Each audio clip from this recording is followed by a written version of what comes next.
네, 여러분 이번 시간에는 제2과목 보세구역 관리부터 시작하도록 하겠습니다. 여기는 일단 전체로 봤을 때 각 보세구역별로 내용을 정리할 필요가 있겠고요. 그거 말고도 저희 수입하러 장치장이라고 하는 부분도 챙겨서 보실 필요가 있습니다. 일단 보세구역 부분이 가장 출제가 많이 되고 있기 때문에 이걸 위주로 하시면 될 것 같고, 그다음에 수입하러 장치장 같은 경우는 거의 한 문제 정도 출제가 되고 있기 때문에요. 주로 나오는 부분들이 있어요. 그거 위주로 보시면 될 것 같습니다. 일단 첫 번째로 보세구역의 통칙 제1장 볼게요. 여기 가서 보시면 첫 번째로 보세제도의 개요라고 나오는 게 있습니다. 일단 간단하게 먼저 말씀드려보면, 보세라고 하는 것은 관세 부과를 유예하는 거다라고 이해하시면 되겠습니다. 일단 기본적인 개념 자체가 관세 부과를 유예하는 것을 목적으로 한다고 보시면 되겠고요. 그리고 이거 다르게 말을 쓰면 수입 통관이 아직 안 된 상태, 수입 통관 미필 상태의 물건을 저희가 보세 화물이라고 말합니다. 이렇게 같이 정리하시면 될 것 같고, 이 보세 제도라고 하는 거 있잖아요. 요거는 관세법상 두 가지가 있어요.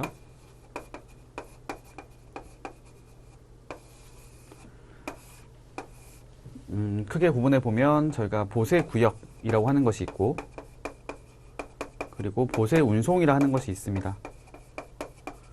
보세 구역은 저희가 이제 동적인 보세 제도라고 말을 쓰죠. 요거는 정적인 보세, 반대로 썼네요. 반대로 보세 구역이 움직이지 않는 거죠. 정적인 보세 제도, 그 다음에 보세 운송이 동적인 보세 제도라고 표현하고 있습니다. 그리고 보세구역 안에는 종류가 이제 나눠지는 것이 있는데 한번 설명 들어볼게요. 첫 번째로는 지정보세구역이 있어요. 두 번째로는 특허보세구역이 있고, 세 번째로는 종합보세구역이라고 하는 것이 있습니다. 지정보세구역은 그 목적 자체가, 성격 자체가 국가에서 관리한다고 보시면 되고요. 요거는 통관 목적으로 운영된다고 이해하시면 돼요. 그리고 통관 목적으로 하다 보니까 아무래도 공익성이 있다고 보면 되죠. 그러니까 어떤 영리 추구를 목적으로 하는 것이 아니라 다 같이 어떤 통관 과정에서 어떤 물건을 확인하거나 장치하는 것이 필요하기 때문에 그런 것을 하기 위해서 세관에서 관리하고 있다고 보시면 되겠고요. 특허보세 구역 같은 경우에는 이 목적 자체가 사익 추구가 목적입니다. 그 말인즉슨 영리 추구가 목적이라는 거죠. 돈을 벌기가 목적이 있는 것이고, 종합보세 구역 같은 경우는 사실 그런 게 있었어요. 특허보세 구역이라 하는 것들은 여기 기능에 따라서 여러 가지가 있는데, 뭐 물건을 장치하거나 아니면 물건을 제조 가공하거나 건설 공사를 하거나 아니면 전시를 하거나 판매 목적으로 하는 것이 있는데, 그런 것들이 다 따로따로 있다 보니까 이걸 한 곳에 모아서 두 개 이상의 기능을 수행할 수 있는 곳이 있으면은 그걸 가지고 아무래도 외국인 투자 유치를 좀 더 많이 할 수 있다라고 생각하고 있는 거죠. 그래서 외국인 투자 유치라고 하는 것이 기본적인 목적이라고 보시면 되고요. 그다음 그거 말고도 이제 아무래도 물류 증대라든지 뭐 이런 것들도 당연히 기대할 수가 있는 부분이겠죠. 이런 여러 가지 목적이 있긴 하지만 가장 큰 거는 외국인 투자 유치라고 보시면 되겠습니다. 종합보세구역은 특허보세구역의 기능 중에서 두 가지 이상을 수행하는 것을 말한다고 보시면 돼요. 근데 다른 점이 있다고 한다면은 특허보세구역하고 사실은 종합보세구역하고 되게 유사하다 볼 수가 있잖아요. 특허보세구역, 종합보세구역. 근데 여기서 적용되는 절차들이 있을 건데, 이 절차를 아무래도 외국인 투자 유치를 하기 위해서는 요거 좀 더 이제 완화하는 형태로 가는 것이 있습니다. 예를 들어 말씀드려 보면요, 특허보세구역 안에서 그런 게 있습니다. 저희가 보세구역에서 작업하는 게 원칙이거든요. 그 작업이라는 것이 보세 작업을 말을 하는 것이고, 보세 공장 같은 경우는 제조 가공 같은 걸 하는 것이고, 보세 건설장은 건설 공사하는 게 목적이란 말이죠. 그러니까 그런 것들을 저희가 보세 작업이라 부르는데, 해당 장소에서 작업하는 게 원칙이지만 그 장소 밖에서도 할 수 있게 해주고 있어요. 다만 그런 경우는 세관장 허가를 받았을 때 가능한 것인데, 그거는 모두 허가 대상으로 나와 있단 말이죠. 근데 그거를 종합보세구역에서는 허가 대상이 아니고 그냥 신고만 하면 되는 걸로 신고 대상 나오는 것도 있고, 그다음 장치기간 같은 경우에도 특허기간, 특허보세구역 같은 경우에는 제한이 되는 부분이 있지만 종합보세구역은 기본적으로 장치기간을 제한하지 않습니다. 물론 예외적으로 장치기간을 제한하는 것도 있긴 하죠. 보세창고의 기능을 수행하는 장소 중에서 관청장이 따로 정하는 장소에 반입된 물품 같은 경우는 이제 1년의 범위에서 관청 정하는 기간까지 제한하는 것이 있긴 한데 그거 외에는 기본적으로는 장치 기간에 제한이 없고요. 그다음에 저희 특허 같은 경우는 특허의 어떤 기간이라고 하는 게 있습니다. 특허 기간까지만 특허가 인정되는 반면에 종합보세구역은 지정 기간이라고 하는 것을 따로 두고 있지 않다는 것이죠. 이런 부분들을 미리 한번 말씀드려 봤고요. 그 다음에 특허보세구역 안에서도 수행하는 기능에 따라서 좀 구분해 볼 수가 있어요. 장치를 목적으로 하는 장소를 저희가 창고라고 이해하시면 돼요. 그리고 제조 가공을 하는 것들을 목적으로 하는 곳을 저희가 보세 공장이라 부르고요. 그 다음에 그러니까 공장보다, 그러니까 제조 가공보다도 더 큰, 규모가 큰 어떤 건설 공사를 한다라고 한다면은 보세 건설장이 나오게 되고, 그 다음에 보세 전시 목적으로 하는 것은 보세 전시장, 그 다음에 물건을 판매하는 목적으로 하는 것들은 보세 판매장이라 부르죠. 보세 판매장이라는 용어보다는 요거는 이제 면세점이라고 하는 것들이 보다 익숙할 겁니다. 네, 이런 식으로 나눠지게 됩니다. 일단은 밑에 가 보면, 저 교재를 보면 보세제도의 필요성이라는 부분들은 예전에 출제가 한번 된 적이 있었던 내용이기 때문에 한번 그 내용을 잠깐 보고 갈게요. 여기 보면은 수출 및 산업 지원. 그쵸. 보세제도를 통해서 사실 보세구역 자체가 반드시 물품을 수입하는 것만 있는 게 아니거든요. 특히 보세 공장 같은 경우에는 물건 만들어진 제품을 다시 수출하는 형태로 갈 수도 있는 거기 때문에 여기에 수입하는 거 말고도 그냥 저희가 중개무역을 하든지 아니면 뭐 저희가 수출을 하는 과정에서 물건 만들어서 나가는 것도 있을 텐데 그걸 수입을 하고 나서 하게 되면 아무래도 수입했을 때 관세를 납부하고 나중에 환급받는 걸로 가는 거가 발생할 수 있거든요. 근데 그런 것보다는 그냥 처음부터 관세 부과를 유예해놨다가 물건이 수입되는 게 없을 경우에는 관세 부과 없이 수출할 수 있도록 하는 것이 보다 유리한 거죠. 그런 것들 때문에 수출 또는 산업을 지원할 수 있는 부분이 있다고 얘기할 수 있겠고요. 다음 세관 업무도 효율적으로 할 수 있는 게 이유가 뭐냐면은 보세 구역은 아까 얘기했던 것처럼 그러니까 보세 제도는 기본적으로 관세 부과를 유예하는 것이 되고 유예한다고 했지 부과를 안 한다고는 안 했거든요. 부과를 면제하는 건 또 아니잖아요. 그러니까 부과를 하긴 할 거예요. 근데 부과를 잠깐 멈춰 놓은 거죠. 밀어 놓은 거죠. 그래서 언젠가는 부과를 한다고 볼 수 있죠. 이 물건이 이제 수입하는 게 있을 때는 관세 부과를 하게 될 텐데 관세 부과를 하는 대상이 되는 거기 때문에 다르게 말을 하면 세관의 통제를 받는다고 보시면 됩니다. 그러니까 보세 구역, 보세 운송 다 마찬가지인 것이 세관 입장에서는 아직 관세 부과를 안 한 상태가 된 거기 때문에 그러면 관세 부과를 할 수 있도록 이렇게 여러 가지 장치들을 마련하고 있다고 보시면 됩니다. 그래서 통제, 기본적으로 세관장의 감시 단속을 받는 곳이다라고 이해하시면 되는 거고요. 그렇기 때문에 보세 구역 안에서는 할 수 있는 작업이라든지 어떤 절차적인 면을 봤을 때도 세관의 통제를 받아서 진행이 된다고 이해하시면 되는 거죠. 그러다 보니까 세관에서도 이제 좀 더 효율적으로 관리할 수 있다라는 거고, 그다음에 그 안에서도 여러 가지 어떤 절차를 규제하는 것이 있다 보니까 통관 질서를 확립할 수가 있는 부분이 있고, 그다음에 이것이 관세 부과를 유예한 상태지만 통제를 하고 있는 상태이기 때문에 그 안에서의 어떤 뭔가 위반이 있는 게 있을 경우에는 바로 관세를 부과할 수 있거든요. 그래서 관세 징수의 확보라는 측면도 가능하다라고 볼 수 있겠습니다. 그와 관련해서 보세 제도의 기능이라고 하는 것도 한번 참고로 보시면 되겠고요. 최근은 이런 부분이 잘 안 나왔기 때문에 그냥 가볍게 보시면 되겠습니다. 그리고 이제 보세구역 같은 경우에 가보시면 그 종류가 나와요. 나오고 밑에 가보면 아까 제가 말씀드렸던 대로 지정, 특허, 종합 이렇게 나눠지게 되고요. 지정보세구역 안에서도 이 기능에 따라, 이 목적에 따라서 나눠지는 것이 있습니다. 이것도 얘기해 보면은 물품을 장치하는 게 목적인 곳이 있단 말이죠. 그거를 지정장치장이라 부르고 물품을 검사하는 것이 목적인 곳이 있는데 여기를 세관 검사장이라 부릅니다. 근데 지정 장치장 같은 경우에는 장치만 하는 건 아닌 거고요. 그 안에서도 검사도 진행할 수 있어요. 또 사실상 장치와 검사 기능을 수행할 수 있다라고 보시면 되겠습니다. 넘어갈게요. 그다음에 보세 물품의 장치를 볼 텐데 장치를 보게 되면 일단 기본적으로 보세라고 하는 것은 내국 물품을 전제로 하는 건 아닌 거거든요. 외국 물품이 전제되어 있다고 보시면 돼요. 그래서 기본적으로 보세 제도를 하는 것들, 이용하는 것들은 기본적으로 외국 물품 상태라고 보시면 되고요. 외국 물품 중에서도 아까 얘기했던 것처럼 저희가 수입 통관 미필 상태 물품을 보세 화물 이렇게 부릅니다. 근데 외국 물품 같은 경우는 보통 저희가 수입하는 걸 생각해 본다면 보세 물품, 보세 화물이라 하는 것들이 저희가 알고 있는 외국 물품하고 거의 동일시가 될 수 있는 거겠죠. 다른 점이 있다고 한다면 국내에서 만들어진 물품도 수출신고 소유된 물품 같은 경우는 외국물품이 되는 거기 때문에 보다 범위가 넓다고 볼 수 있긴 하겠지만 어쨌든 일반적으로는 보세 화물하고 외국 화물하고 사실 같은 물품으로 생각해도 큰 무리는 없다는 거죠. 그래서 외국 물품은 장치하는 것이 기본이고요. 그러니까 다르게 말을 하면 외국 물품은 반드시 보세 구역에 장치를 하게 만들고 있는 거고, 그 다음에 내국 운송에 신고하려는 내국 물품 같은 경우에도 보세 구역에 장치하도록 하고 있습니다. 내국 운송이라는 것은 그거거든요. 외국 선박, 그러니까 국제무역선, 국제무역기라고 하는 것은 기본적으로 이제 내국 물품 취급하는 게 아니라 외국 물품을 취급하는 것을 업무를 하고 있는데요. 근데 국제무역선, 국제무역기지만 국내에서 운송을 하는 게 있다고 이해하시면 돼요.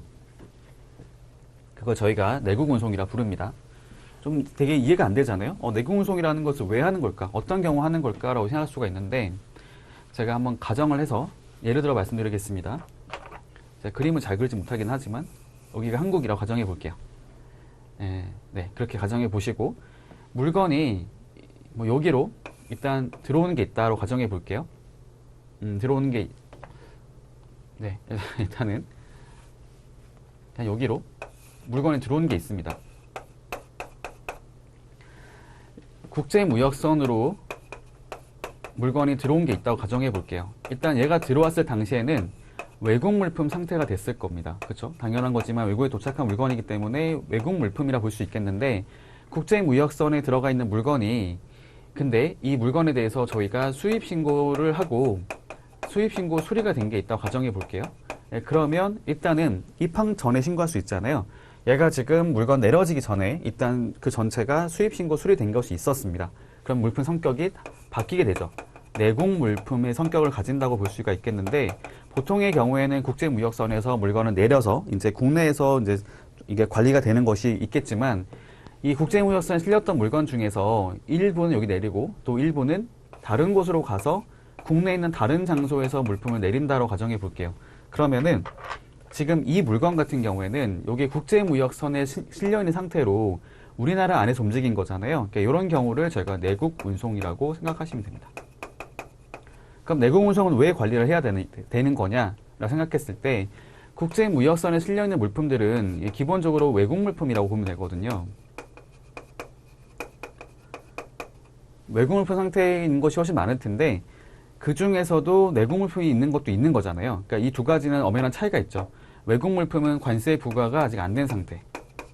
다르게 말을 하면 관세 부과 대상이라고 생각할 수가 있겠고, 내국 물품은 그러하지 않잖아요. 관세 부과 안 하잖아요. 그래서 이 두 가지를 분리해서 구분해서 관리할 필요가 있기 때문에 내국 운송도 신고를 하도록 하고 있습니다. 그래서 내국 물품은, 그러니까 내국 운송 신고하려는 내국 물품은 보세 구역에만 장치하라는 거죠. 왜냐하면 보세 구역이 아닌 다른 장소로 가게 되면 내국 물품이기 때문에 관리가 어려운 측면이 있다고 보시면 되겠습니다. 관리 목적상 보세 구역에 장치하게 만든다라고 보시면 되겠고요.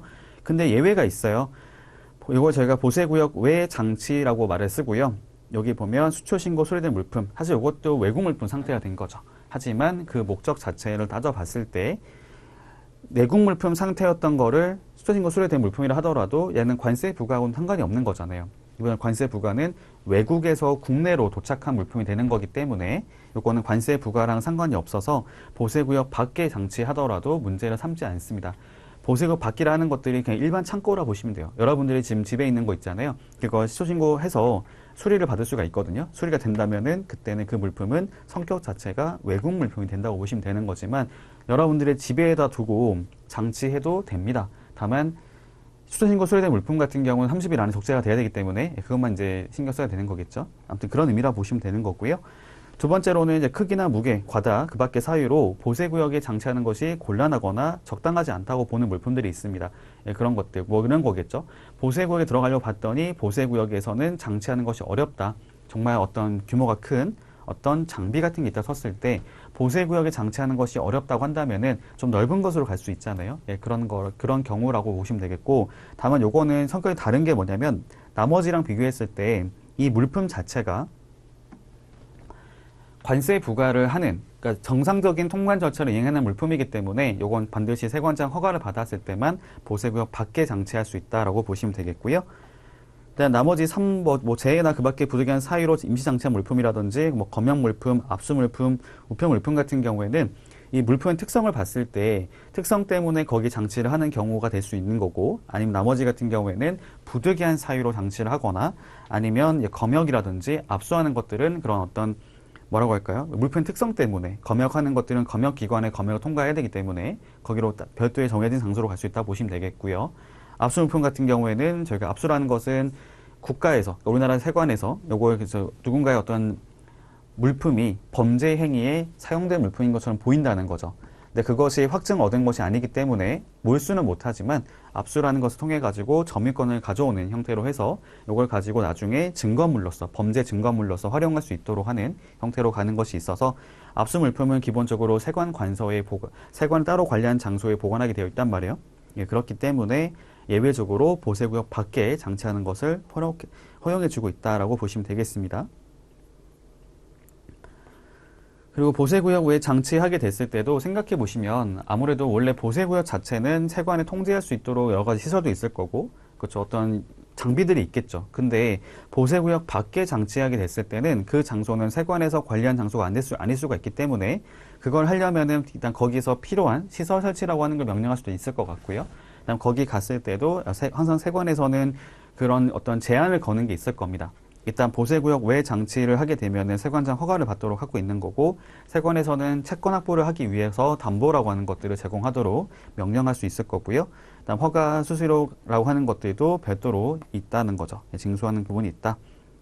그리고 그 안에서는 여러 가지 상황이 발생하면 아까 얘기했던 것처럼 보세구역은 세관의 통제를 받는 장소가 되는 거기 때문에 세관에게 그런 것들을 알리는 신고하고 승인받고 있는 절차들이 있다고 보시면 되겠고요. 그 안에서 멸실이 되거나 도난 분실이 발생하거나 물품이 이상이 있다고 했을 경우에는 반드시 세관장에게 신고를 하도록 되어 있습니다. 그리고 물품이 이렇게 드나드는 거 있잖아요. 반입하고 나가는 거, 반입 반출 같은 경우에도 그거 관련해서 세관장에게 신고라는 것을 하게 되어 있는 거고, 네, 그건 있어요. 이게 만약에 반출 신고, 반입 신고 한다는 거는 그 창고에서는 이게 문제없이 나갔고 문제없이 들어왔다는 것을 알리는 거기 때문에 만약에 물건을 반입하는 과정에서 이상이 있는 게 발견되면은 반입 신고를 하는 것이 아니라 아까 봤던 것처럼 물품 이상의 신고라는 걸 통해 가지고 반입 신고하기 전에 어떤 물품 이상이 있었다라는 것을 알려주는 것이 있다고 보시면 되겠습니다. 그리고 이제 물품 검사도 가능하죠. 보세 구역도 아직 수출 수입 반송한 건 하려는 건 아니지만 어쨌든 거기 들어온 물품 자체가 세관의 통제를 받는 물품이 되는 것이고, 나중에 저희가 수입 신고할 수 있는 물품이 될 수 있기 때문에 여기 보면 물품을 반입하거나 반출하는 과정에서 실제와 그 신고한 건 달라질 수도 있단 말이에요.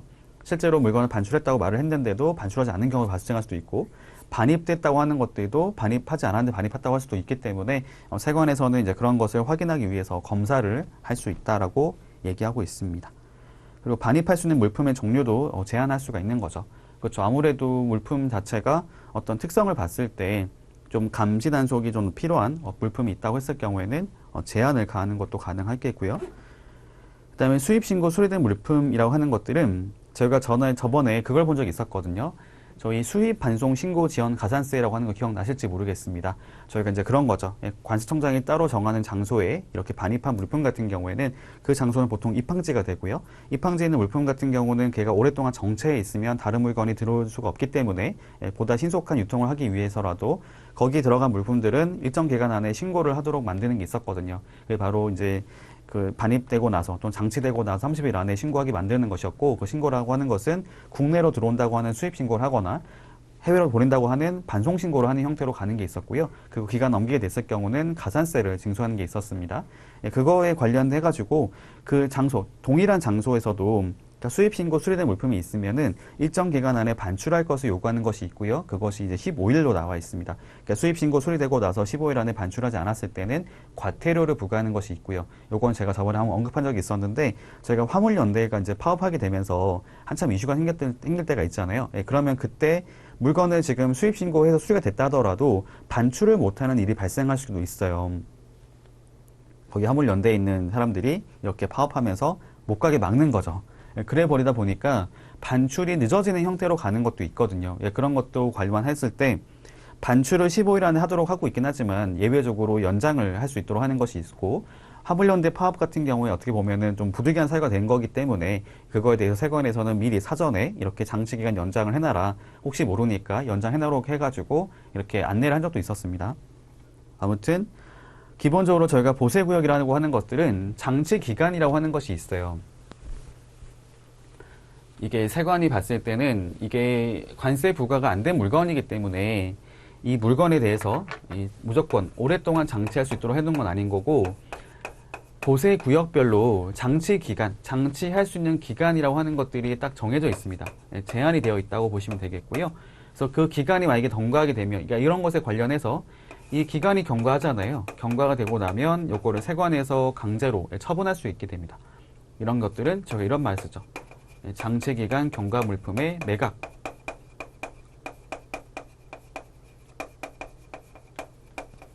매각을 해서 처분할 수 있게 되어 있어요. 글쎄요, 조금 부득이하다보다는 부당하다고 생각할 수도 있죠. 내 물건인데 갑자기 국가에서 처분하겠대요. 그런 일이 생길 수도 있는데, 어쨌든 세관이 보기에는, 국가가 보기에는 관세 부과 안 된 물건이기 때문에 이 물건에 대해서는 이제 어느 일정 시점까지만, 일정 기간까지 장치할 수 있게 하고, 그 기간 경과할 때까지 계속 머물러 있게 되면은 세관에서는 의사가 없는 걸로 간주해서 처분을 해버린다고 보시면 되겠습니다. 요거 저희가 체화라고 말했어요. 체화. 아무튼 체화 물품에 대해서는 매각을 하는 절차가 나온 게 있는데, 근데 요거랑 별개로 사실 장치기간이 하는 것들은 이 기간까지는 장치할 수 있다라는 것도 생각해 볼 수 있잖아요. 근데 그거랑 별개로 아까 말했던 것처럼 수입신고 수리된 물품, 특정 장소에 있는 물건 같은 경우는 그것은 장치기간과 관계없이 15일 안에 반출할 것을 요구하는 것이 우선 적용된다고 이해하시면 됩니다. 이 15일이라는 것은 기산 일자가 바로 수입신고 수리 일자라는 거죠. 수입신고 수리일로부터 15일 안에 반출할 것을 요구하고 있는 거고, 요거는 모든 구역에 해당되는 건 아닌 거고요. 관세청장이 정하는 보세구역에 반입된 물건입니다. 그러니까 달리 말을 하면 별도의 장소, 별도로 정해진 장소에 반입한 물품만 해당된다고 보시면 되겠고요. 요거는 저희 보세화물 관리에 관한 고시, 보세화물 관리에 관한 고시의 별표 1에 나와 있습니다. 거기 가면은 확인할 수 있으세요. 거기 가면 한번 보시면 아시겠지만 거기가 다 입항지라는 형태로 이해가 됩니다. 인천항, 부산항 이런 데 있잖아요. 아무튼 이런 부분도 출제가 되는 부분이기 때문에 좀 숫자를 외우실 필요가 있겠습니다. 기산 일자하고 그다음에 그 날짜 언제까지인지 기간을 먹으면 될 것 같고, 근데 그건 있어요. 원래 원칙이 저희가 쭉 넘어갈게요. 그러니까 연장하는 거 나온 거고, 그 다음에 이제 넘어갈게요. 두 번째 제2장 지정보세구역입니다. 지정보세구역은 아까 제가 설명드렸던 것처럼 이것은 통관 과정에서 이제 필요한 부분이 있기 때문에 그런 목적으로 이렇게 장치하고 검사하는 거라고 보시면 되겠고요. 보통 저희가 물건을 해외에서 가지고 오잖아요. 입항을 하게 되면 수입을 전제로 했을 때 입항하게 됐을 때는 다 특허보세구역으로 들어갑니다. 특허보세구역 안에서도 장치 목적으로 하는 보세창고에 반입하는 게 원칙인 거거든요. 근데 그곳에 가는 도중에 세관에서 별도로 이렇게 관리 목적으로 지정보세구역으로 들어가게 하는 경우가 있어요. 지정보세구역 안에서도 이제 그거죠. 지정장치장으로 들어가서 검사를 하는 경우도 있거든요. 그 경우에는 보세창고로 가는 중에서도 그걸 바꿔서 지정장치장으로 들어가는 경우들이 있습니다. 그리고 그런 것도 있거든요. 특정 물품 같은 경우는 통관지 자체를 제한하는 것이 있어가지고 반드시 지정장치에 들어간 후에 수입신고하도록 요구하는 것도 있습니다. 예를 들어 말씀드려보면은 중고승용차가 그렇거든요. 제가 중고승용차 통관을 예전에 많이 했었는데, 중고승용차 같은 경우는 이것이 부가고지 대상에 들어가게 되어 있고, 그 다음에 그것들은 반드시 지정이 되어 있는 장소에 들어가서 수입신고를 하도록 되어 있습니다. 그러니까 그런 것들을 말한다고 보시면 되겠고요. 그래서 기본적으로 지정보세구역 통칭에 가서 보면은 이제 의의가 나오는데요.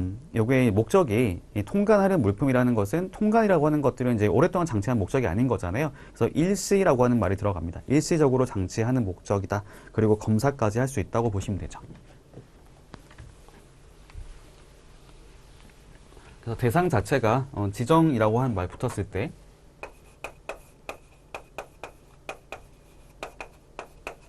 제가 한번 설명을 드릴게요. 지정보세구역은 아까 제가 말씀드렸던 것처럼 이 통관을 목적으로 해서 장치한다고 보시면 돼요. 통관이라는 것이 세 가지가 나오잖아요. 수입, 수출, 반송인데 보통의 경우에는 수입 목적으로 들어온 게 많겠죠. 수입 목적으로 반입하는 경우도 많습니다. 그러니까 수입하려고 물건을 가지고 왔는데 아까 제가 말씀드렸던 것처럼 세관에서 별도로 지정된 장소로 가라 이렇게 할 수 있거든요.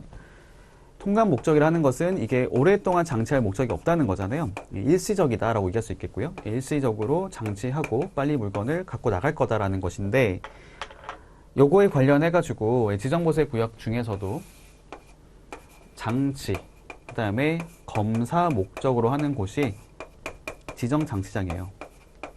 그러니까 명칭은 장치죠. 장치장이긴 하지만 검사도 같이 진행하고요. 장치 목적은 아니고 검사 목적으로 있는 것을 저희가 세관 검사장이라고 말했습니다. 그리고 지정장치장 같은 경우에 일단 그 전에 일단 지정보세구역의 지정에 관련된 얘기를 한번 해볼게요. 지정보세구역의 지정은 누가 하는 건지 생각해 본다면 요거는 세관장이 하고 있습니다. 세관장이 이제 별도로 어떤 그 특정 장소를 지정보세구역으로 지정할 수가 있게 되고요. 그 지정할 수 있는 그런 장소 있잖아요. 그럼 지정 장소는 어떻게 되는 거냐라고 했을 경우에 일단 기본적으로 이렇게 나와요. 토지, 건물 또는 그 밖의 시설 이렇게 말을 씁니다.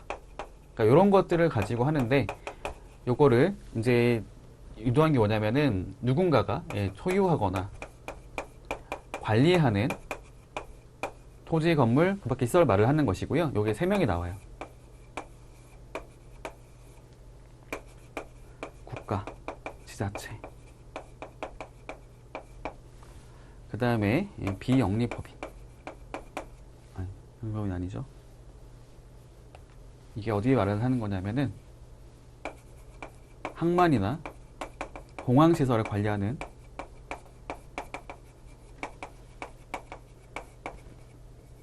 비영리법인입니다.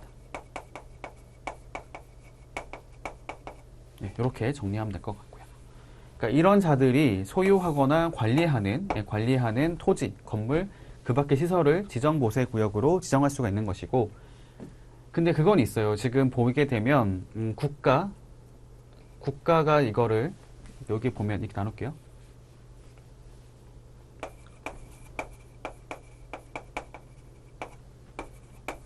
국가가 관리하는 곳이 포함되는 게 뭐냐면은 세관이 여기 들어가는 거잖아요. 세관이. 그렇죠. 세관이 관리하는 장소가 아니다. 요게 지금 세관이 관리하는 것이 아닌 경우에는 이때는 그때 동의를 구하게 되어 있습니다. 동의를 구해가지고 지정보세구역으로 지정을 하게 되어 있어요.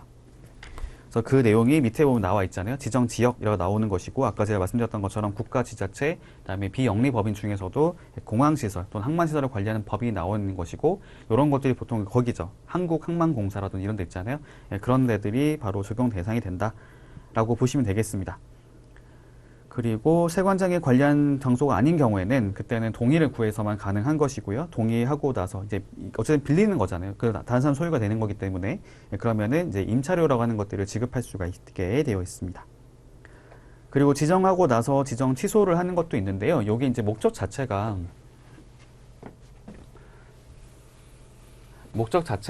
이게 통관이 목적이잖아요. 목적이기 때문에 취소하는 것들도 요거에 대한 목적을 달성할 수 없을 때라고 이해하시면 됩니다. 지정 취소를 하는 것은 일단 목적 달성이 어렵다 라고 해서 더 이상 존속할 필요가 없다라는 것이 있을 때 취소를 할 수가 있거든요. 이 목적 달성이 뭐가 어려운 거냐면은 그런 거예요. 이게 뭐를 말을 하는 거냐면 통관하라는 물품 있죠.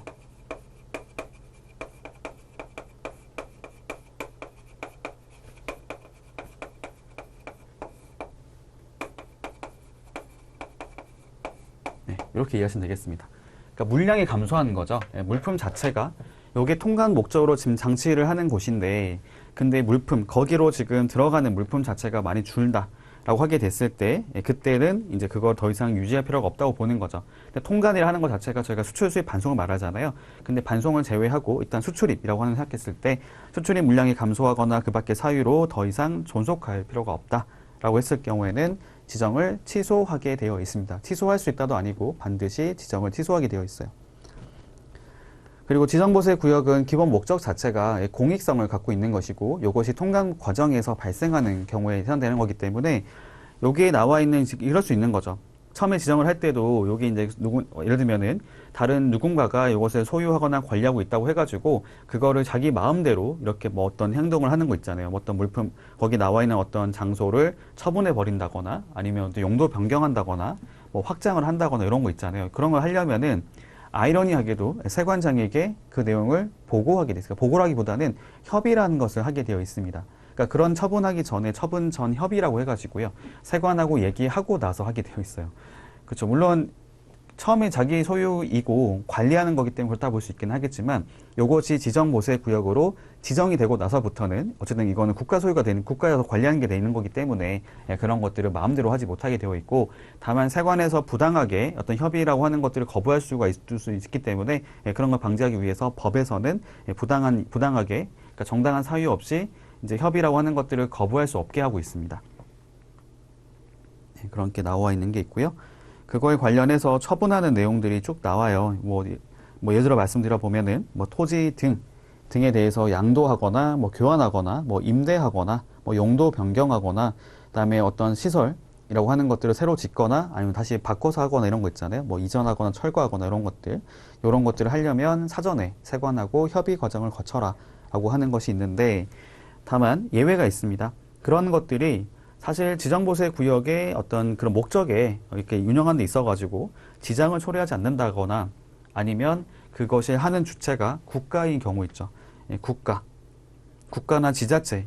이거는 사실 공공성이 있는 단체가 되는 거잖아요. 뭐 단체라 표현하기보다도 국가나 지자체는 당연히 공익성이 있는 거라 볼 수가 있겠죠. 그런 것들은 지정보세 구역의 어떤 목적과도 다 이제 일치가 되는 거기도 하고 어떤 사익 추구, 사적인 걸 갖고 하는 게 아니기 때문에 그거에 대해서는 별도로 협의 과정을 거칠 필요는 없다고 얘기하고 있어요.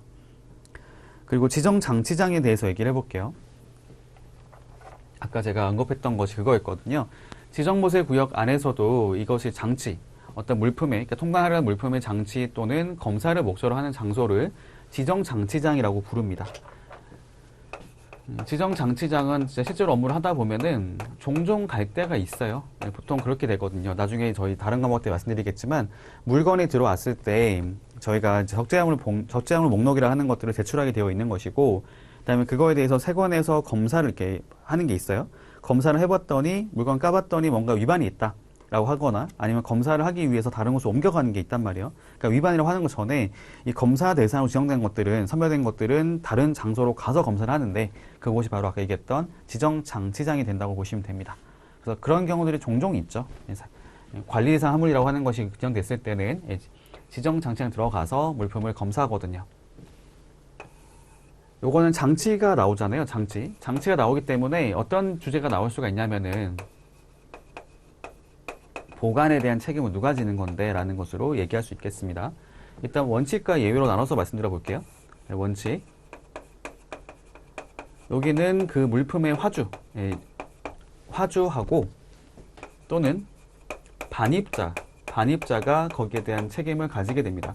사실 이 반입자라고 하는 것은 누구를 말을 하는 거냐면은 결국에는 운송인을 말을 하는 거예요. 선박회사 또는 항공회사, 그다음에 화물운송 주선업자. 저희 나중에 뒷과목 나오잖아요. 뒤로 가보면은 화물 분류 기준이 나오는 게 있고 그 다음에 그거에 따라서 어떤 물품을 장치할 때는 그걸 결정하는 사람이 원래 원칙은 화주와 협의하는 거죠. 협의가 정하는 거긴 하지만 화주가 따로 정하는 게 없을 경우에는 그때 운송인인 선사, 그다음에 항공사, 그다음에 화물운송 주선업자가 선량한 관리자로서의 주의를 다 해가지고 이제 별도의 장소에 이제 넣는 거죠. 반입하는 경우가 권한이 나오는 게 있거든요. 그러니까 그러다 보니까 실제로는 화주가 거기로 반입을 요구하는 게 아니라면 운송인이 반입자가 된다고 보면 되는 거죠. 그다음에 예외가 있어요. 근데 그런 게 있거든요. 이 화주 또는 반입자가 이 물품, 지정장치장에 장치된 물품에 대한 보관 책임을 가지게 된다고 나와 있는데 거기에 지금 상주하는 게 아니잖아요.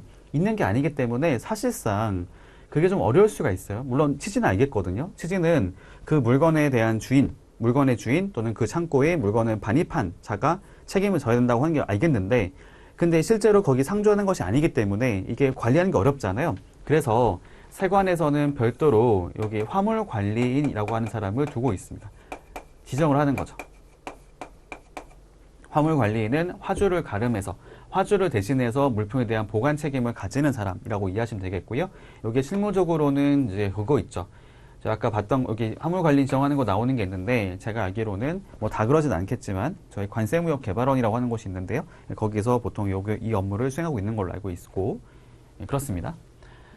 근데 화물관리 지정을 하게 되어 있는데 근데 지정이 안 되는 상황이 발생할 수도 있어요. 특정 장소 같은 경우에는 지정이 안 되는 상황이 발생하게 됐을 때는 그때 지정할 수가 없다고 한다면은 세관장이 직접 관리할 수 있도록 하는 게 나와 있습니다.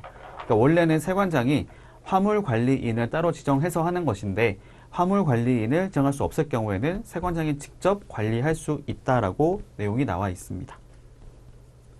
그럼 중요한 건 이런 거겠네요. 이 화물관리인 어떻게 지정하는지 지정할 수 있는 대상자 지정 관련된 게 나올 거고 그렇습니다. 그 다음에 지정 취소 뭐 이런 것도 있겠죠. 일단 들어가 볼게요. 일단 지정 장치장의 그 정의와 범위 나와 있는데 통관을 하려는 물품이죠. 이 목적 자체가 일시 장치가 되는 곳이고 세관장이 지정하는 구역으로 합니다. 장치 기간이 나와 있죠. 장치 기간. 어쨌든 장치가 목적이기 때문에 사실 근데 그런 게 있을 거예요. 저희가 특허보세 구역하고 비교해 봤을 때 특허보세 구역은 통관 목적으로 장치하는 곳이 아니란 말이에요. 그러니까 그 말이 뭐냐면 일시 장치 목적이 아니라 이제 더 오랜 기간 동안 장치할 수 있다고 보시면 되거든요. 근데 지정 장치장은 기본 목적 자체가 통관을 목적으로 하는 장소가 되는 거기 때문에 통관 목적으로 해서 일시적인 장치가 목적이죠. 오랫동안 있을 장소가 아니라는 겁니다. 그렇기 때문에 다른 것과 비교했을 때 장치 기간이 조금 짧은 편이다. 짧다라고 이해하시면 되겠고요. 여기에 법에 가서 보면 이렇게 말했습니다. 6개월의 범위에서 관세청장이 정하는 기간으로 한다라고 되어 있습니다. 저희가 특허보세 구역하고 비교해 보게 되면요. 특허보세 구역에서는 1년의 범위로 말을 쓰거든요. 근데 그거의 딱 절반이죠. 그래서 이렇게 정리하면 좋을 것 같아요. 이게 헷갈릴 수가 있는데 뒤에 나와 있는 거 보면은 저희가 일반적인 경우에는 1년의 범위에서라 말을 쓰는데 그거의 딱 절반인 6개월로 나와 있구나라고 이해하시면 좋겠고요. 근데 그럴 수 있거든요. 관세청장이 정하는 기간으로 한다는 거는 이게 세관에 관계없이 미리 이제 통일된 것을 적용하겠다고 이해하시면 되는 거고 근데 이 세관에서는 그거랑 별개로 연장에 대한 재량권을 가지고 있다고 보시면 되겠습니다. 근데 그럴 수 있거든요. 이게 원칙적으로 정해진 건 있긴 한데 근데 그거에 대한 어떤 상황을 따져봐서 그런 물품의 어떤 내용을 보고 나서 장치 기간을 연장하는 것도 생각해 볼 수 있거든요. 그런 것들은 그때마다 결정을 해야 되는 거겠죠. 내용을 보고 결정해야 되기 때문에 그거를 일관되게 통일해서 결정하는 것이 어렵다 보시면 되고요. 그런 것들은 세관이 그때 내용 파악해서 연장을 할지 말지를 결정할 수 있도록 하고 있습니다. 그래서 이거는 3개월의 범위 내에서 연장하는 거죠. 3개월의 범위 내에서 세관장이 연장할 수 있는 그런 권한을 가지고 있다라는 것이고 그게 고시로 가면은 보세화물 장치기간 및 체화관리에 관한 고시라고 하는 게 있는데 거기서도 이제 6개월, 그러니까 6개월의 범위라고 했지만 일단 방치기간은 6개월로 한다고 나와 있었고요. 다만 그거 있죠. 입항지라 볼 수 있는 부산항, 인천항, 인천공항, 김해공항에 있는 장치하는 것의 경우에는 그거는 2개월로 한다고 되어 있고 세관장은 아까 말했던 3개월의 범위였었는데 그거는 이제 2개월의 범위에서 실제로는 연장할 수 있도록 이렇게 제한하고 있다고 보시면 되겠습니다. 아무래도 그런 게 있는 거겠죠. 저희가 이제 장소로 나눠봤을 때 저희가 입항지 쪽이 있을 거고 그다음에 내륙지 쪽이 있을 거예요. 내륙지라는 게 뭘 말을 하는 거냐면은 제가 지금 저희 회사가 그 보세 창고를 운영하고 있거든요. 운영하고 있는데 저희 회사가 서울 성수동에 있어요. 성수동은 입항지가 아니란 말이죠. 그러니까 입항지는 저희가 흔히 말하는 부산, 뭐 인천 이런 데 되는 거죠. 그러니까 거기로 들어왔다가 그거를 다른 곳으로 옮긴 거예요. 그러니까 입항지가 아닌 장소를 저희가 내륙지라 보시면 되겠고요. 내륙지에 있는 것들은 아무래도 그 물건이 이렇게 많이 들어가는 것도 아닌 것이고 그 목적 자체가 빨리빨리 빼려고 하는 목적이 아닌 거기 때문에 조금 더 길다고 생각하시면 될 것 같고요. 그게 아니라 지금 입항지 쪽에 있는 것들은 아무래도 다른 물건도 왔다 갔다 해야 되는 것이고 그 물건 자체가 일단 빨리 반출하는 것이 목적이기 때문에 그 기간이 좀 짧은 편이다라고 이해하시면 되겠습니다. 그래서 아까 말했던 게 6개월의 범위이긴 했지만 입항지 쪽에 있는 것은 2개월로 한다고 나온 게 있었고 연장하는 것도 마찬가지로 이제 2개월로 한다고 나온 게 있었어요. 요거 출제됐던 부분입니다. 정리하실 필요가 있는 거죠. 요것도 마찬가지고요. 그리고 연장 신청을 하는 방법은 이제 세관장이 하는 거겠죠. 아까 얘기했던 대로 연장에 대한 권한을 세관이 갖고 있기 때문에 세관에게 연장 이제 승인 신청서. 여기 보니까 승인 신청서 나와 있으니까 장치기간 연장은 세관장 승인 대상이구나라고 이해하시면 되겠고요. 뭐 방식은 여러 가지 가능하죠. 직접 제출하는 형태, 그러니까 종이서를 제출하는 것도 가능하고 전자문서 통해서도 가능하다. 요즘에는 전자문서로 많이 하죠. 왜냐하면 저희가 이제 계속 바뀌어가고 있긴 해요. 정말 예전에는 항상 세관에 갔었거든요. 그래서 예전에는 저희가 세관 근처에 관사들도 많이 모여 있었단 말이에요. 근데 그런 것들을 이제 바꿨죠. 왜냐하면 저희가 점점 종이 문서라고 하는 것들은 이제 점점 줄여가고 있는 거고, 그 다음에 저희가 코로나라고 하는 게 결정타였던 거죠. 2020년도 이후부터는 이제 대면 자체를 많이 꺼리다 보니까 거의 모든 것들을 좀 더 이렇게 전자적으로 하는 것들을 연계하는 것이 많아졌다고 보시면 되겠습니다. 그리고 장치기간 기산을 할 때는 여기 보시면 보세구역 반입된 날짜, 반입일을 기준으로 한다라는 것이 원칙이라는 것이고, 다만 보세운송 승인을 받아서 다른 보세구역에 반입하거나 보세구역 간의 장치 물품을 이동함으로써 다시 기산을 해야 되는 경우에는 이미 경과된 물품은 종전에 산정한 장치기간을 합산한다 라는 말이 나와 있는 것이 있는데, 이것도 저희 시험에 나오는 부분이니까요, 챙겨서 보시면 좋겠고, 그 다음에 동일한 BL 물품이 여러 번 걸쳐서 반입되는 경우에는 그 반입이 완료되고 나서부터 장치기간을 기산한다라고 되어 있습니다. 왜 어떻게 되는 거냐면 이렇게 될 수 있어요. 그러니까 저희가 이제 그런 경우가 좀 종종 발생하는데, 요거를 저희가 이제 이런 말을 쓰거든요. 쇼티지라 말을 써요. 예를 들면 BL이 하나가 있어요. 하나가 있는데 거기에 포장 개수가 10카톤 이렇게 말을 쓸게요. 10카톤에 100kg짜리가 있었다. 근데 쇼티지에 났다는 거는 이게 뭘 말을 하는 거냐면, 그 어떤 운송 수단에 어떤 그 공간이 제한되다 보니까 한 번에 10개를 다 못 실었다고 보면 돼요. 그래서 지금 전체 물건 중에, 그러니까 목록상에는 10개로 나와 있는데 실제로는 10개가 아니라 5개밖에 안 들어온 거죠. 얘가 5카톤 먼저 들어오고 또 다음번에 또 5개가 들어왔다. 과정해 보겠습니다. 그럼 얘가 먼저 들어온 거잖아요. 그럼 얘를 지금 반입한 날짜를 가지고 장치한 날짜로 볼 거냐, 아니면 이 모든 것들이 다 지금 들어왔을 때를 갖고 할 거냐 했을 때 후자라고 말을 한다는 거죠. 왜냐면 이거하고는 지금 얘랑 일치가 안 되잖아요. 여기 보면 10개라 썼는데 5개밖에 안 들어왔기 때문에 요거를 지금 다 나눠가지고 들어온 게 있다고 했을 경우에는 최초에 들어왔던 날짜로 하는 것이 아니라 이 모든 것이 다 됐을 때, 10카톤이 됐을 때, 이 목록과 일치가 됐을 때, 그때 다 완료됐을 때부터 기산을 한다라고 내용을 두고 있으니까 그거를 참고로 보시면 될 것 같습니다. 그리고 보관 책임은 아까 제가 말씀드렸죠. 여기 보면 원칙적으로는 이제 화주 또는 반입자, 그 다음에 화물 관리인, 그 다음에 세관장 나와 있고요. 화물 관리인 같은 경우에는 세관장이 관리한 시설이 아닌 경우에는 그 시설의 소유자, 관리자하고 협의해서 화물 관리인을 지정하게 되어 있습니다. 아무래도 관리하는 사람이 따로 있는 거잖아요. 따로 있는 것이기 때문에 그 자가 이제 협의해가지고 동의하는 선에서 정하는 것이 좋겠죠. 그 다음에 나머지 세관장, 화물 관리비 징수, 그다음 세관 설비 사용하는 게 있으면은 돈을 따로 내는 게 있다 정도로 말씀드릴 수가 있을 것 같고요. 나머지 부분들은 저희 다음 시간에 이어서 살펴보도록 하겠습니다.